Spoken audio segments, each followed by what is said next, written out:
Cities and towns have sewerage systems in place to carry the wastewater from our homes, hotels, factories, and other establishments to a sewerage treatment plant where the wastewater is treated. It is then deemed safe to release into other water sources. The treatment of wastewater goes through different stages.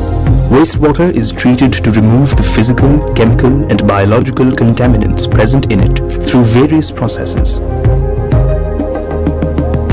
The pre-treatment process involves the sewage being sent through grids or vertical bars that can remove large solid substances like metal cans, paper, and plastic materials. In primary treatment process, the sewage flows through the grit chamber very slowly, so that the sand, pebbles, and soil settle down at the bottom. The sewage flows into the settling tank or sedimentation tank, where the solid wastes like feces are allowed to settle down. Wastes such as soaps, oils, and grease rise to the top of the wastewater. The waste material that settles down at the bottom is called the sludge, and the floatable material is called the scum.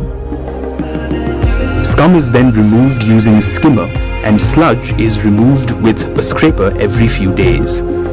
The water that is left out is called the clarified water. In the secondary treatment process, biological or organic wastes are removed. It is a biological process. This is done by transferring the clarified water into an aeration tank where air blowers bubble air, which helps the aerobic bacteria to grow and feed on the organic contaminants such as food waste, feces, and other organisms.